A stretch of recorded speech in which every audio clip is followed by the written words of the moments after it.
नमस्कार भाइयों। आज सार्थक संदेश में अपन चर्चा करते हैं मृत्यु भोज के ऊपर।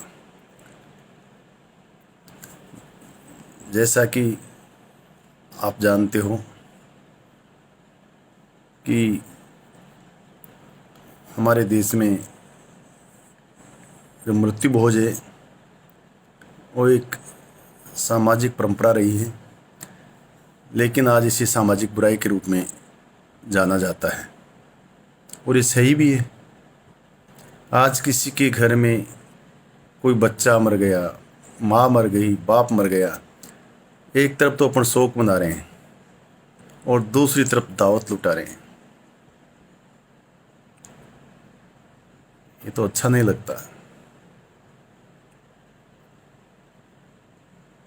जहाँ दुख की घड़ी हो वहाँ पे तो कम से कम इस प्रकार की दावत नहीं होनी चाहिए। फिर आज आपके घर में चलो किसी वृद्ध व्यक्ति की मौत होती है,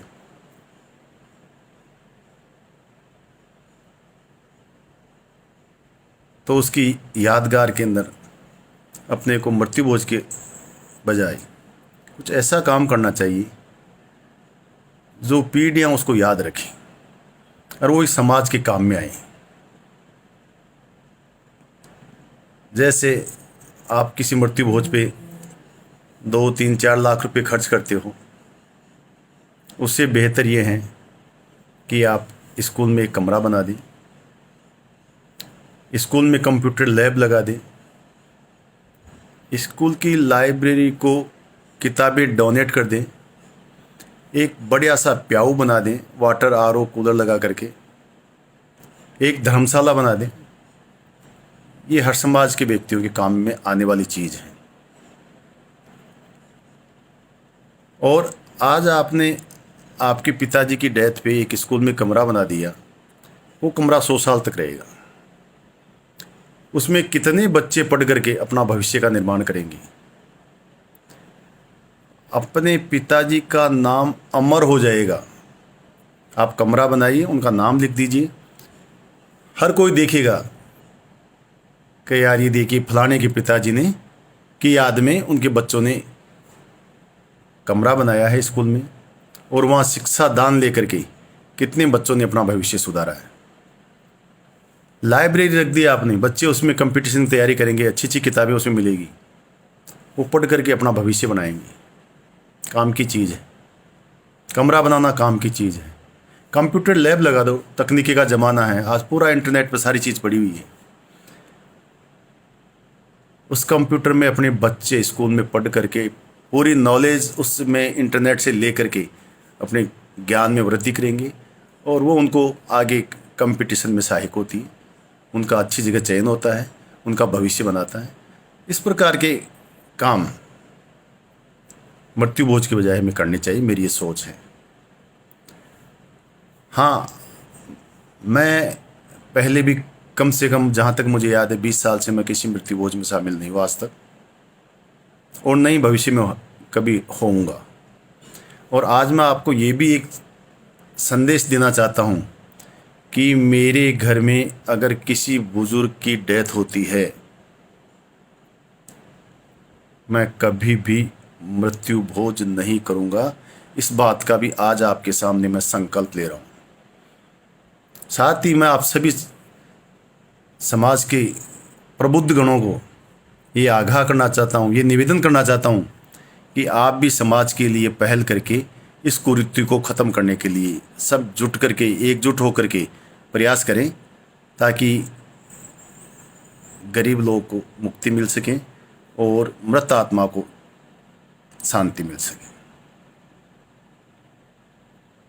आज मेरे पास पैसा नहीं है, मैं गरीब हूँ, मेरे घर में किसी की डेथ हो गई, मैं इसलिए मृत्यु भोज करता हूँ क्योंकि मैं अड़ोसी पड़ोसी के कई सालों तक मैंने मृत्यु भोज का खाना खाया है। तो फिर ये मेरी मजबूरी हो जाती है कि मैं भी उनको खिलाऊं, नहीं तो बातें बनाएंगे। अरे भाई, कहीं से न कहीं से तो शुरुआत करनी होगी अपने को। आज मैं शुरुआत कर रहा हूँ। आप भी संकल्प लीजिए। अच्छे काम की शुरुआत कभी भी की जा सकती है, कहीं से भी की जा सकती है, और अच्छे काम की कभी बुराई नहीं होती। हाँ, कुछ लोग ऐसे हैं, उनका काम बुराई करना तो करने दो। हाथी के पीछे कुत्ते भौंकते रहते हैं, कोई फर्क नहीं पड़ेगा। आप अच्छे काम करो, आपको दुनिया याद नहीं करेगी। मरने के बाद भी आप अमर हो जाओगे कि यार देखो, उस आदमी ने अपने बाप की याद में ये स्कूल का कमरा बनाया था, ये धर्मशाला बनाई थी, ये प्याऊ बनाई थी, इत्यादि इत्यादि। कई प्रकार के ऐसे धार्मिक या सामाजिक कार्य होते हैं जिनमें हम इस कुरीति को ख़त्म करके उस पैसे का सदुपयोग कर सकते हैं। हमारे किशन जी जो गुरु जी हैं, प्रासया जी, इस सार्थक संदेश के माध्यम से उन्होंने मेरे से ये अपील की थी कि आप भी आज कुछ ऐसा जो एक सामाजिक बुराई मृत्युभोज उसके बारे में कुछ अपने विचार व्यक्त करें, और उन्हीं के आदेश की पालना करते हुए आज मैंने उचित समझा कि इस बुराई के बारे में मैं अपना संकल्प आपके सामने व्यक्त करूं, जो मैंने कर दिया है। और मैं सभी समाज के प्रबुद्ध लोगों से हाथ जोड़कर यही निवेदन करूंगा कि आप इस बुराई को त्यागें। इस कोरोना काल में बहुत हमारे पास उचित मौका है। कभी किसी की परवाह नहीं करें कि बाद में मैं नुक्ता नहीं करूंगा, मेरे बाप का तो लोग बातें करेंगे। करने दो यार, बातें करने वालों का काम तो बातें करते रहना ही। वो वहीं बैठे बैठे बातें करते रहेंगे, आगे बढ़ेंगे भी नहीं। और नकारात्मक लोगों का काम तो बुराई करना है। आप तो सकारात्मक सोच रखो, समाज को आगे बढ़ाने की सोच रखो, कुरीति को मिटाने की सोच रखो। भगवान आपका भलाई भला करेगा। और मैं तो ये समझता हूँ कि उस मृत आत्मा को शांति भी जब मिलेगी, उसके परिवार में गरीब है, आप नुक्ते के नाम पे लाख 2 लाख 5 लाख खर्च होकर उस पर कर्जा बढ़ा के जा रहे हो, ये कहाँ का पुण्य हो गया? ये कहाँ की सोच है? ये क्या ये पवित्र सोच है कि बाप मरे अपने बेटों को कर्जे में डाल जाएं? कौन सा शास्त्र ऐसी बात कहता है? मैं तो इसका कतई समर्थक नहीं। इसलिए मेरा सभी समाज बंधुओं से आग्रह है कि इस प्रकार की बुराई को ख़त्म करें और सब मन से आज एक संकल्प लें। आज रक्तदान दिवस भी है, पुण्य दिवस है,